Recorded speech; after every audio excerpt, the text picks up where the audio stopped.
Well done, sir. Well done. You are got straight to one of my top ridiculous. Being a parody of I know, of course, yeah. You like that? You like that ending? Ultimate. It's like a bit. Right. Don't mess around, alright? Literally, Yeah, I got you. who's going to get some? That's why. Like a lot of us was there. I got you. Hello. Watch how much Nice to see you. Yeah. I remember you from the dark League of Legends days. Hey, nice to meet you. Right, so how's it been so far? You had a good time? All of this, yeah. Yeah. It's one of those things where the night before is a little kind of Yeah, there's a you wake lot up in of the morning and you're like, is it 10 a.m.? Yeah, right. But yeah, I made it. Yeah, I came in. There was a couple I thought we could skip out. I thought there was a period of 2 p.m. was pretty nice to go get like a bite to eat and relax because they had like stuff about lifestyle, brands and esports and stuff. Yeah, I'm out. I hate the business side of it. Anything within a That's pretty good. Yeah, are you going to be sticking with the power thing? I think we're up next. So I'm doing a talk. My website, Alright. Oh yeah, well, I'll follow you out actually because I'm just trying to get some water and head down to the States. yeah, but I'll definitely be in the website. So my, I heard you had a bit of... Yeah. Classic. Hashtag passion. Do what I have to do, not what I want to do. Oh, nice. Yeah, hear that. I mean, Twitter read it. No, I think we're streaming it. Yeah, I saw it. Yeah, it was a lot of Twitter, so we had to. Yeah, for sure.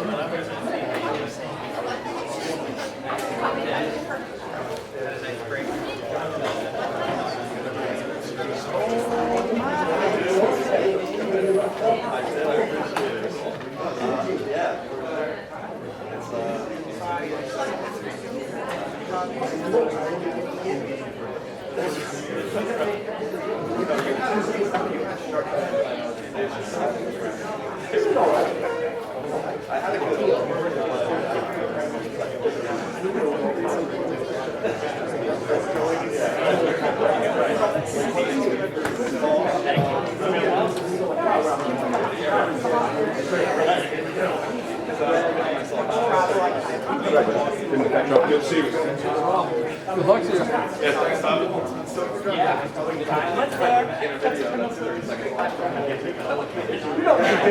On the grind.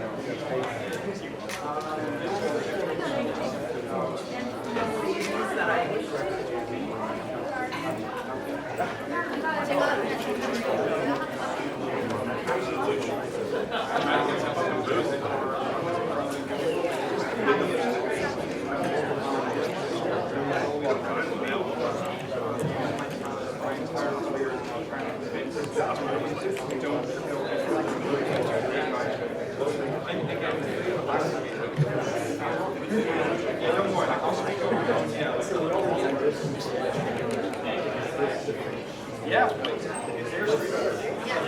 Yeah, but you know,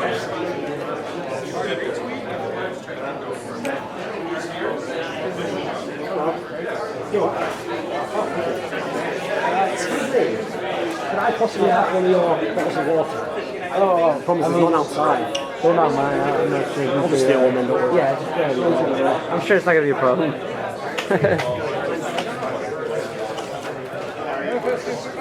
Yeah, sure.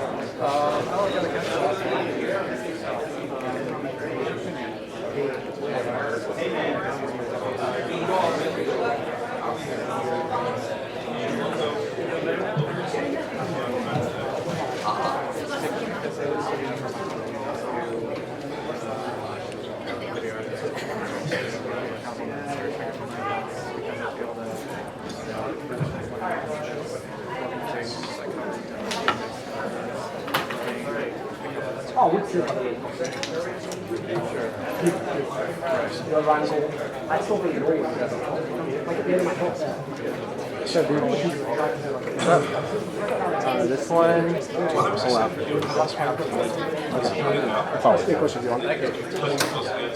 How have you been doing the pounds? Have you been like switching off like glucose, or you just leave it there? Okay, cool. Thank God. This is for me. I'll stay for a second just to show you. I don't think anyone's speaking. I think they're all just chilling. Yeah, I would just say like that. Cool. The only reason why I was like this is because there was just one back left in town.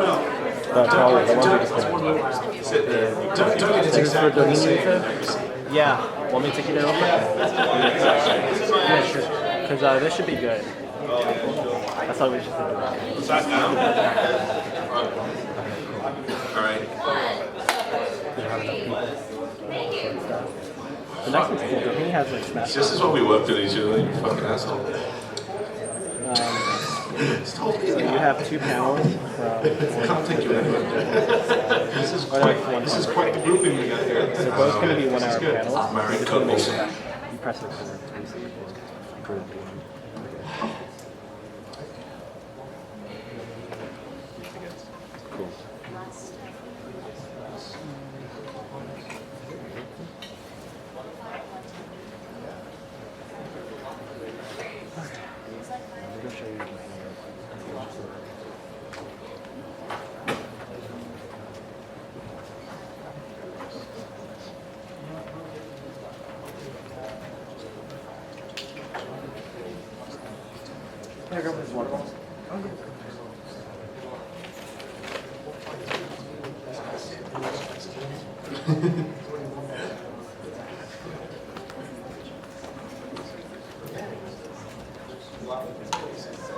We're live. Awesome.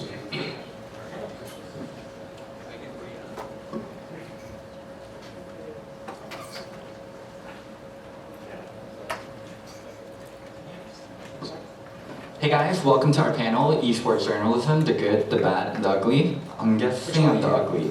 Can I be the good? Yeah, oh yeah, the good. Those 3 are the bad for sure. It begins. Alright, so you guys are probably wondering who I am and also why I'm modding. So my name's Locodoco, it's probably what you know me as. I was talking to Joshua, Susie's brother, and he also works for Inven. And we were talking about random stuff. He asked me if I would come speak at the Inven thing, and he said it would be easy, but he apparently lied to me because that's the order with Monty, Thorin, Richard, and Nick. So I'm the good, yeah. don't worry. Alright. I'm the good. So let's start by introducing ourselves, left to right. Yeah, so hello, my name is Nick Durazio. I am the Director of Strategic Content at Inven Global. That strategic was just a flair of my own because I wanted to be extra. Really, what I do at Inven Global is I try to make sure that whatever we write has a goal, has a strategy. I'm not sure if you were here for the last talk that Thorin had, but you learned a lot about how sometimes people can write about esports journalism with maybe a lot of vanity or there's really no point for it. They just want to write about their favorite game and they rant and they just have fun having some game review. My job is to make those people very sad and to tell them that their writing is not good. So that is what I do for Inven Global. I'm actually not a journalist, really. Tried it one time. Well, we remember. You're still in the club. I did do some journalism. Sometimes I do journalism when it's convenient for me, meaning that I need to take down some people who are, unethical towards me in various ways. So I'm really a journalism of convenience. He uses it as a weapon, personal weapon. No, it's not a personal weapon. It is a way to hold bad actors accountable, right? Excellent. But I do actually really support a lot of the great journalism that goes on in esports, and I at least can have that gratitude for it, even though obviously since I'm a caster working directly for companies, sometimes I can't say everything that I would like to say, so I'm grateful for those people who do. And there's a large philosophical discussion to be had around that with, of course, everyone else on this panel, but obviously produce some podcasts as well and sort of stay active.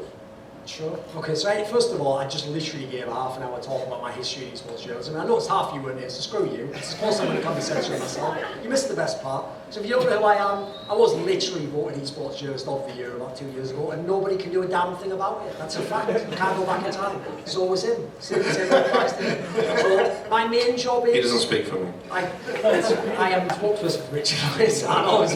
No. Please The thing is, my main job in general, because obviously I'm going to divide my labour of time, you know, is I walk a tightrope of political talk opinions on the internet and try not to fall off. Occasionally do fall off. And then when I haven't got any more shit posts to do, I have to like crack down, do an article, do a video. And as I said, I've done it for a long time, so if you don't know who I am, I don't know what you're in, so be Richard. Thanks. Yeah, I'm Richard Lewis, currently unemployed.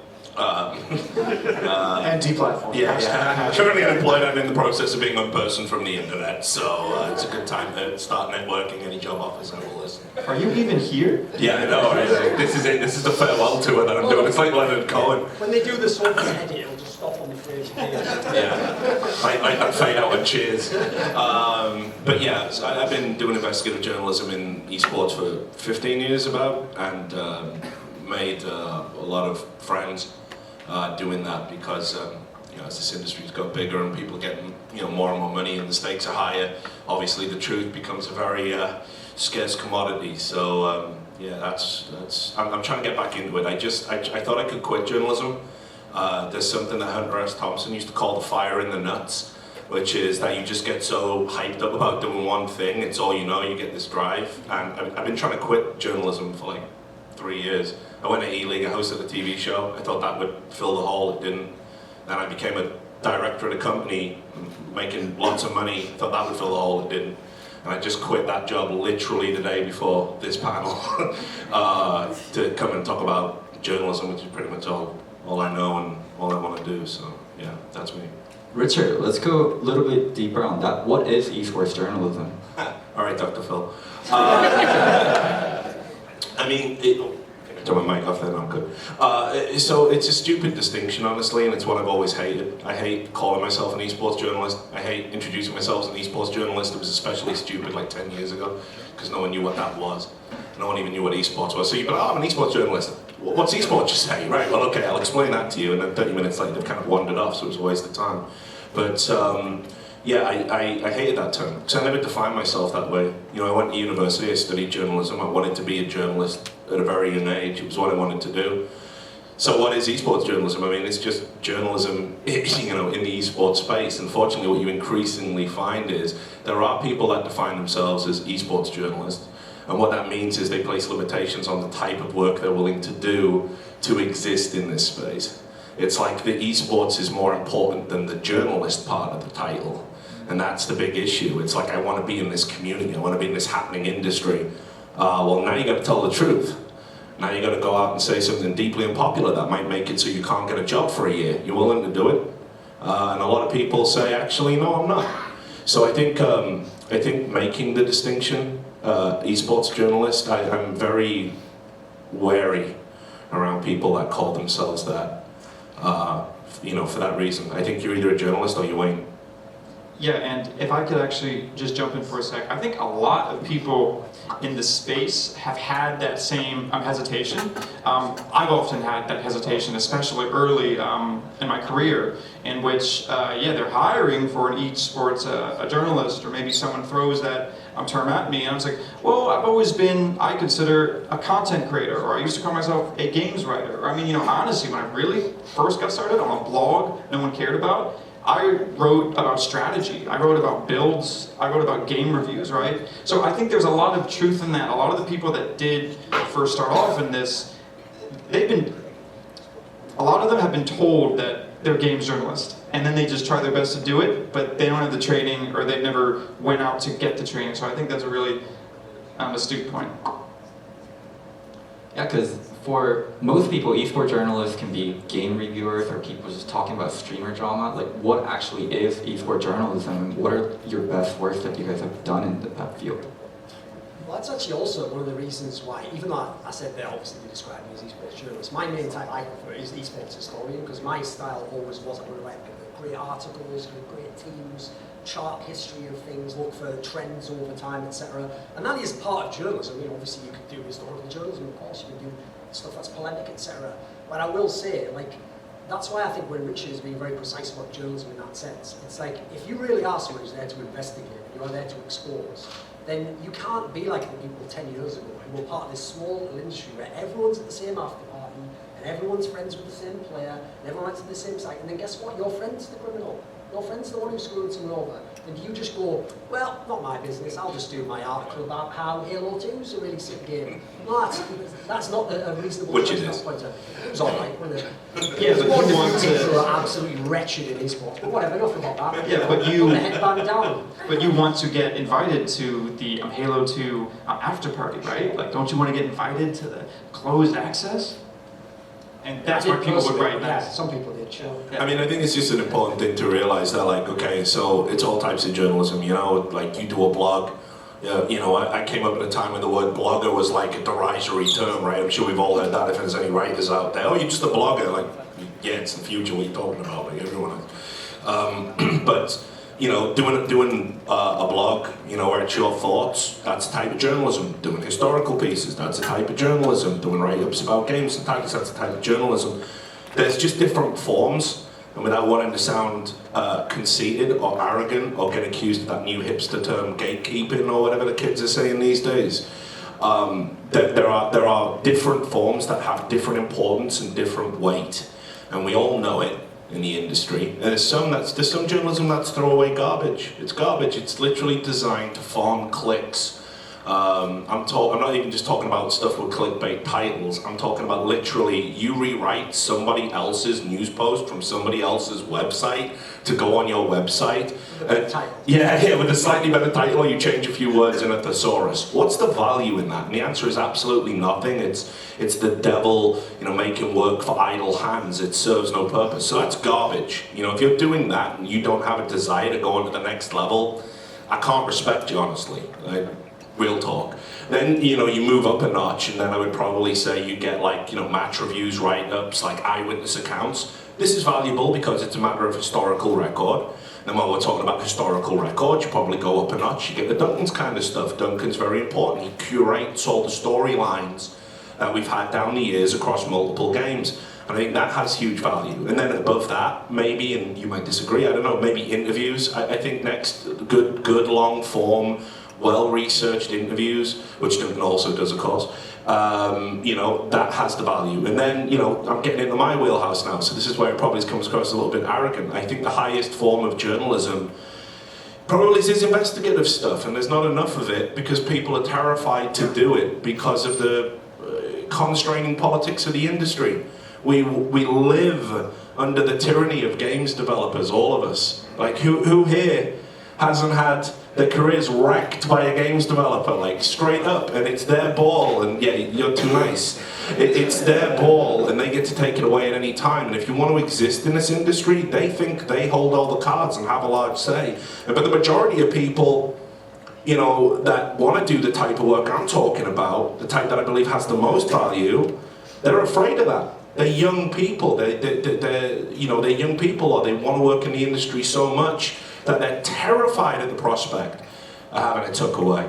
And that's just the reality. And that's why I think that work has the most value, because it's the most important to keep the industry honest, but it's also the most dangerous work to do. Yeah, and I think that people often, one of the biggest problems that we have in esports journalism is people get so tied up with whether they personally like the journalist versus looking at the value of their work. We are pretty unlikable people. Yeah, exactly, right? So you have to, I mean, but part of that is we don't care what other people think about us, and we're willing to go that extra mile because we realize, especially people who have been around the industry for 10 or 15 years, how exploitative and corrupt this industry has been at times. And it's hugely problematic. And if there isn't a reasonable audience out there to believe the research, and especially on the investigative end of things that have been done, like, it is absolutely necessary to make sure, we only do this because we really fucking care about esports and that it's a healthy environment,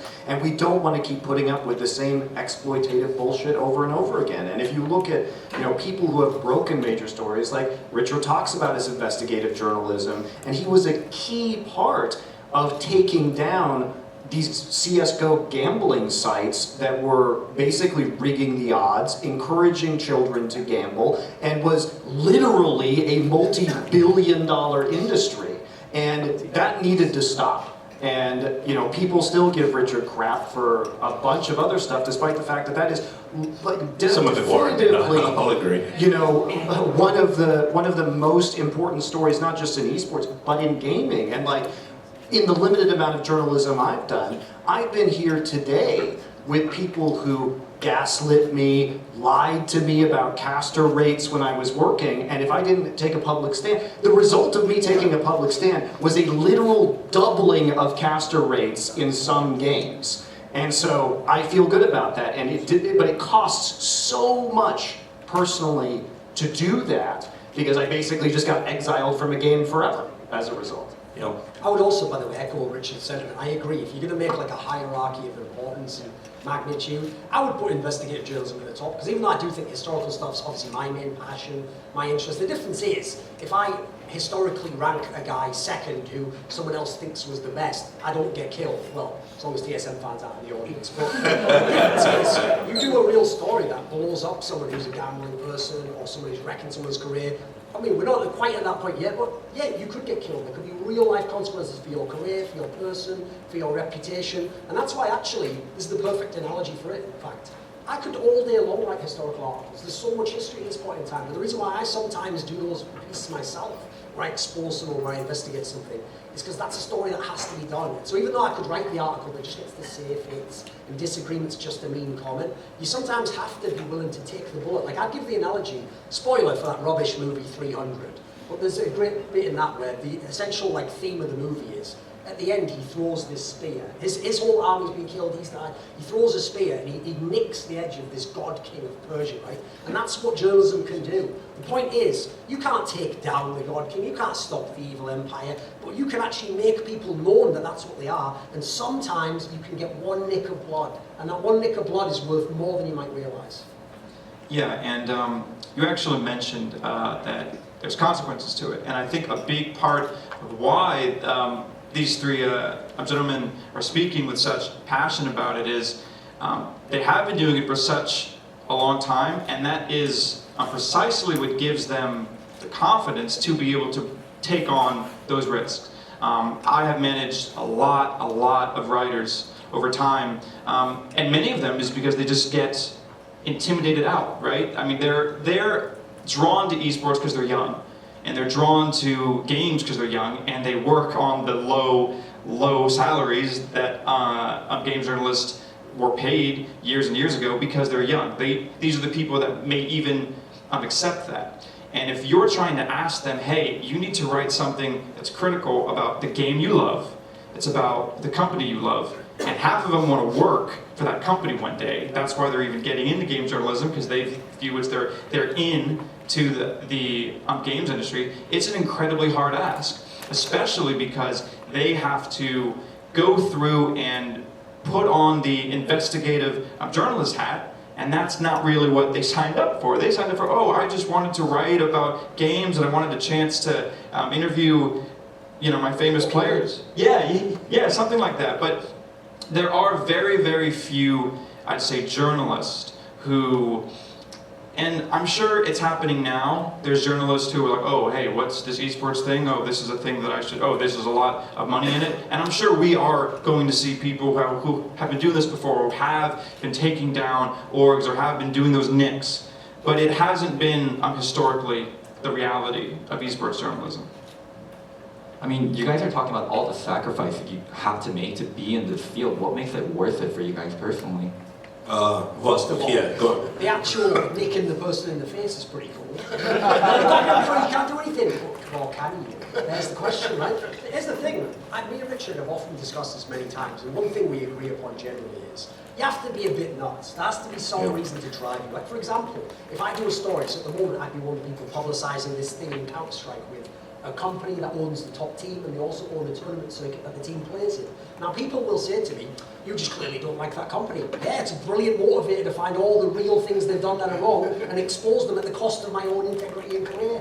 Like that's actually a pretty good way to do it because people are going to say it was that reason I did it, not because it was actually like bogus stuff. But that is just again attacking the person. If you look at what I've reported, it's worth doing because yeah, I have my own personal reason. But I haven't made the story up. The story's real. That's the distinction people sometimes miss. You don't just pick your enemy and go, right, what am I going to make up today? Luckily, our enemies tend to be the scumbags. It's easy to find a way to hit these guys. Yeah, and I also will add that, you know, there are other, I don't want to say more compassionate, because I know deep down there's a compassion for the downtrodden, but there Try to hide it. Yeah, there are You're doing a great lot, job, buddy. There are a lot of other ways in which a journalist in esports can make the environment better.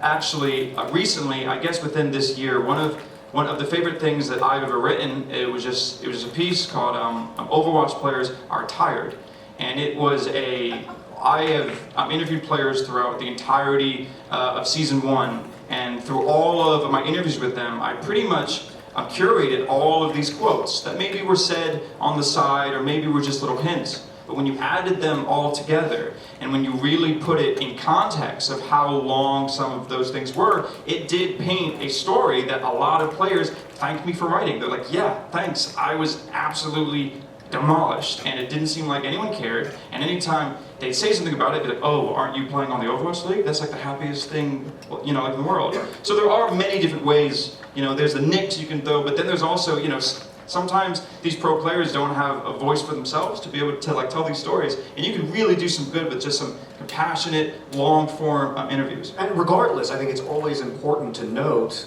you know, based on what Nick is saying and what everybody else is saying, that no matter what the companies say, no matter what the teams say about their environments, it is always bullshit. Because at the end of the day, these companies exist to be businesses and to make a profit. Oh no, they have strong family values, and, you know, they point to the players that represent, you know, what they're trying to do in society. And like you just have to keep like you just have to keep that in mind because they are designed to make the maximum amount of money, and so